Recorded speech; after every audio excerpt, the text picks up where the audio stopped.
Hello friends, welcome back. Friends, today we will discuss about the topic heating effects of electric current. Friends, heating effect of electric current क्या होता है? Daily need में अगर हम बात करें friends, daily life में कुछ एग्जांपल्स होते हैं जैसे कि फैन है। अगर हम उसे एक लॉन्ग टाइम तक रन करते हैं, अगर इलेक्ट्रिक फैन को हम एक लंबे समय तक चलाते हैं तो गर्म हो जाता है।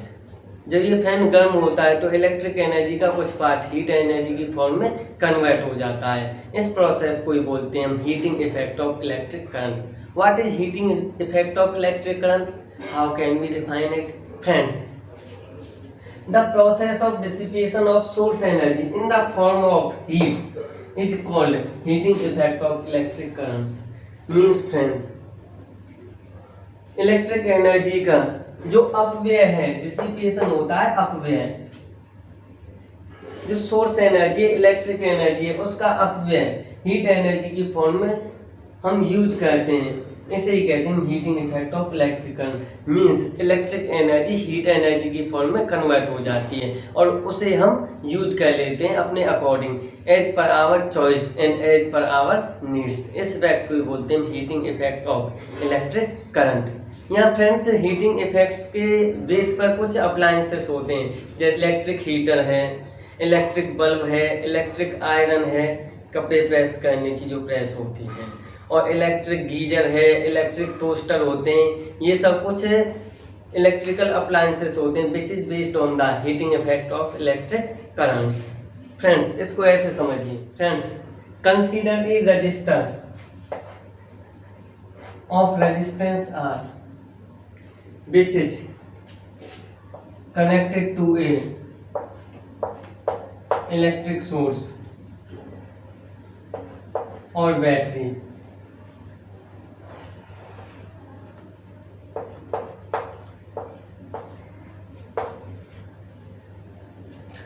and the potential difference across the resistor is V, and then let the electric current I is flowing through the resistor R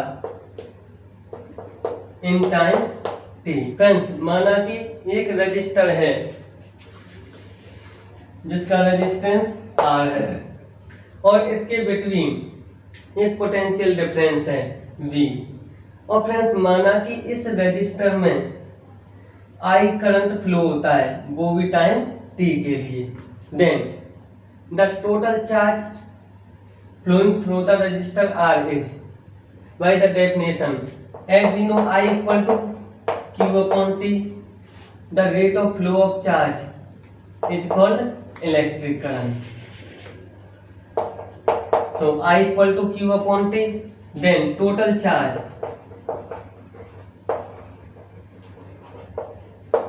Q equal to IT. And friends, the work done in moving charge Q through a potential difference V, then W equal to BQ from the definition of potential difference।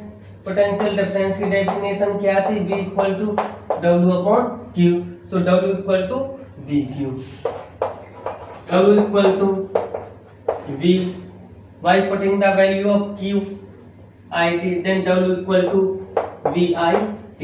By work energy theorem we can convert the energy into work and work can be converted into the energy। so हम work को energy में और energy को work में convert कर सकते हैं। Friends, इसमें क्या होता है, जब Q चार्ज को इस रजिस्टर में कहीं भी इस इलेक्ट्रिक सर्किट में मूव किया जाता है तो उसे मूव करने में जो हम वर्क डन करते हैं वही वर्क डन एनर्जी होता है, और वही एनर्जी क्या होती है, इलेक्ट्रिक एनर्जी हीट एनर्जी में कन्वर्ट हो जाती है। सो हम कह सकते हैं कि heat energy H equal to VIT।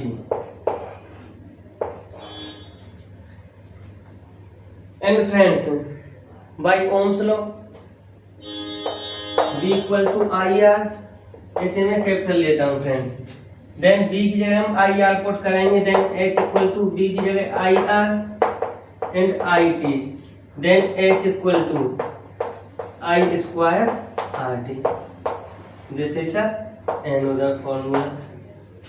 And friends if B equal to IR then I equal to B upon R, तो यहाँ पे I की जगह हम B अपॉन R पुट करेंगे फ्रेंड्स। तब देखते हैं क्या होगा, H equal to whole square of B upon R into RT, then H equal to B square upon R square into RT, R is cancel by R, then H equal to B square upon R into T। So friends heat energy को find करने के लिए यहाँ पे हमारे पास 3 formulas हैं, H equal to BIT and H equal to I square RT and H equal to B square upon R into T। Friends ये डिपेंड करता है कि कौन कौन सी क्वांटिटीज हमें गिवन है और कौन सी क्वांटिटी हमें फाइंड करनी है, उसके अकॉर्डिंग हम किसी भी फॉर्मूले को यूज कर सकते हैं friends. So H equal to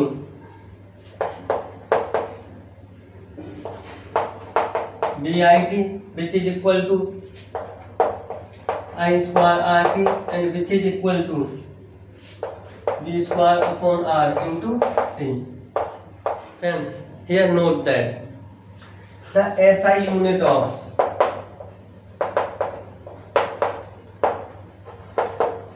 heat energy is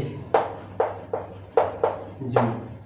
friends इसे याद रखना, क्योंकि जितने भी कॉम्पिटिटिव एग्जाम्स हैं उसके लिए ये क्वेश्चन, ये पॉइंट मोस्ट इम्पोर्टेंट है। The SI unit of heat energy is joule, joule होती है ना कि कैलोरी। एंड फ्रेंड्स ये formula H equal to I square RT,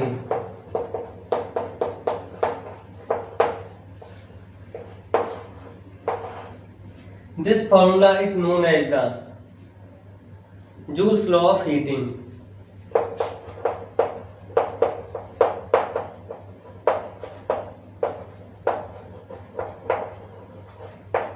friends ये formula H equal to I square RT joules law of heating के नाम से जाना जाता है। और ये कहता क्या है फ्रेंड्स, ये कहता है कि heat energy is directly proportional to the square of flowing current through that resistor and H is directly proportional to the resistance of that resistor and H is also directly proportional to the time for which the electric current is flow in that resistor. Joule's law of heating states that the heat produced in a resistor is directly proportional to the square of current passing through it, that is H is directly proportional to I square, यहाँ देख सकते हैं friends आप। And second point, directly proportional to the resistance, that is H is proportional to the R. And third point, heat produced in that resistor is directly proportional to the time t during which the electric current passing through the resistor. Means third point क्या होगा friends, H is proportional to T.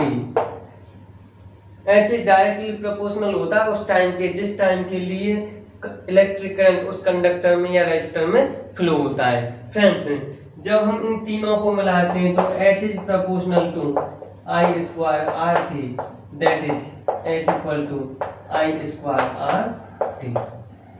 Okay friends, और जैसा कि मैंने बताया this formula is known as Joule's law of heating. Friends ये video आपको कैसा लगा, अगर अच्छा लगा हो तो अपने फ्रेंड्स को शेयर किया करें। अगर आप चैनल पर नए हैं तो प्लीज़ चैनल को सब्सक्राइब करें। Thanks for watching friends.